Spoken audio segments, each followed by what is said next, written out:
Bulk ఆర్డర్లో sale చేయడం వల్ల మన ప్రొడక్ట్స్ అన్ని అవుట్ ఆఫ్ స్టాక్ ఉన్నాయి. మీరు కూడా ఆర్డర్ చేసుకోవాలనుకుంటే ఇన్స్టాగ్రామ్ లేదా వాట్సాప్లో మెసేజ్ చేయండి. నేను మీకు డైరెక్ట్గా ఇంటిమేట్ చేస్తాను. 2-3 రోజుల్లో మ్యాక్సిమం మన ప్రొడక్ట్స్ అన్ని రెడీ అవుతాయి. ఇంకా ఒకవేళ మీరు కనుక హౌస్ వైఫ్ అయి ఉండి ఇంట్లోనే చిన్నగా బిజినెస్ స్టార్ట్ చేయాలనుకుంటే మన వాట్సాప్ నెంబర్కి మెసేజ్ చేయండి.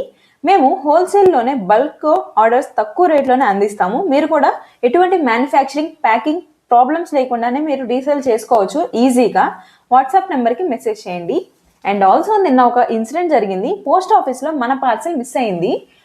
కస్టమర్ ఫోన్ చేసి ఇట్లా అడిగారు, మన పార్సల్ ఇంకా రాలేదు, డెలివరీ ఎప్పుడు అవుతుంది. వెంటనే నేను పోర్టల్లో ట్రాకింగ్ ఐడితో చెక్ చేసి చూశాను, డెలివర్డ్ అని చూపించింది. సో నేను మ్యామ్ని అడిగాను, ఒకవేళ ఇంట్లో వాళ్ళు ఎవరైనా తీసుకున్నారో ఒకసారి కనుక్కోండి మ్యామ్ అని. నేనేమో ఇంట్లోనే ఉన్నానన్నారు, ఎవరు ఫోన్ చేయలేదు డెలివరీ కోసం అన్నారు. సో వెంటనే నేను పోస్ట్ ఆఫీస్కి వెళ్ళి కనుక్కోగా అక్కడున్న పోస్ట్ ఆఫీస్లో కనుక్కోవాలని చెప్పారు. అక్కడున్న పోస్ట్ ఆఫీస్లో కనుక్కోగా తెలిసింది ఏంటంటే డెలివరీ ఇవ్వకుండానే డెలివర్డ్ అని మార్క్ చేశారు. అందుకే మనకి ఈ ప్రాబ్లం వచ్చింది. పార్సిల్ వాళ్ళ దగ్గరే ఉందని కన్ఫర్మ్ చేసిన తర్వాత కొంచెం రిలాక్స్ అయ్యాను. ఒకవేళ మీరు కూడా ఆర్డర్ చేసుకోవాలనుకుంటే స్క్రీన్ పైన ఉన్న నెంబర్కి వాట్సాప్లో మెసేజ్ చేయండి. Thank you.